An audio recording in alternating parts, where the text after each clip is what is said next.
Welcome to BC World. I don't like that name, but we're still working on that. But this is Byron Corum, here to give you my hot takes on the Superstar Shakeup. On Raw, they announced the acquisition of Miz and Maurice, Dean Ambrose, Kurt Hawkins, Bray Wyatt, Apollo Crews, Rhino and Slater, Kalisto, Alexa Bliss, and Mickie James. Tonight on SmackDown, we learned that Sami Zayn, KO, Primo and Epico, Jinder, Tamina, Charlotte, Rusev and Lana, The New Day, and Sin Cara will be going to Tuesday nights. Where do I start? I am so excited for SmackDown Live. I think the roster moves to SmackDown are fantastic for that brand. I am excited to watch SmackDown. For one, the 2-hour format is superior to me than the 3-hour format. 2 hours of wrestling is so much easier to digest than the 3 hours. And now I think they have a lot of talent and a lot of great potentials for storylines. First, I'm a huge New Day fan, so I'm so excited to see them on Tuesdays. I don't know how much they improve the tag division, but at least they'll bring something fresh. They're very over, despite getting a little stale in recent months. I think this move will be great for them. They have some built-in feuds. I imagine they'll come right into the title picture and kind of use the Usos as a launching board like they did when they launched their run back, a couple years ago. But hopefully they can get into something fresh fairly soon. And I'm so excited to see what they're going to do on SmackDown. The next thing that I'm really excited about is AJ Styles staying on SmackDown. We had all heard the rumors that he was going to Raw, and I was always against that idea. SmackDown needs AJ Styles. He is the face that runs the place, the champ that runs the camp, the man who built SmackDown. Those aren't catchphrases, those are the truth. Besides, the championship picture at Raw is already too convoluted and too crowded. You have Brock, who's the champion, obviously. You have Roman. You have Braun Strowman. You have Seth Rollins. You have Bray Wyatt. You now have Dean Ambrose. You have Finn Balor. That is a crowded top card. I don't think AJ going to Raw would either have done him any favors, done Raw any favors, and it definitely wouldn't have done SmackDown any favors. Keeping him on Tuesdays was the right move. And adding Kevin Owens to that picture, I am having dreams, literal dreams about the matches that these two will be able to put on SmackDown Live. I think these two are the premier talents in the WWE. If not the top two, top five. They were their respective brand champions for most of last year, and I'm looking forward to what these two can do with a proper build-up. Heck, even without the proper build-up, they're both that good. I hope WWE puts these two together, gives them some time, and I think you will see a classic match. At SummerSlam, if you let it burn later, something else. I imagine that you'll want to get the title on one of these two.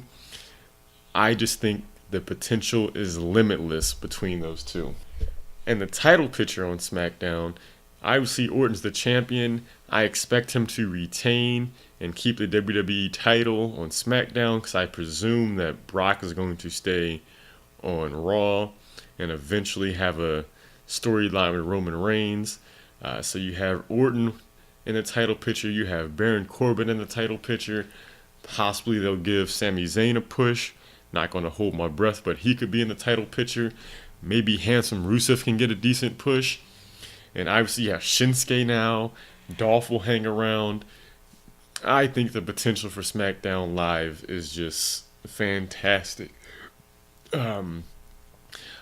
can go any number of directions. Either of these guys, any of those guys, holding the big belt or holding the U.S. title, I think would be great for business. Last but certainly not least on SmackDown Live was the announcement that they made the biggest deal about, and that's the changes to the women's division. I thought it was a good troll job by Shane to introduce Tamina first, but I love the fact that they brought Charlotte to SmackDown Live. I knew that either Charlotte or Sasha needed to move. I hoped it would happen, and I think they made the right decision.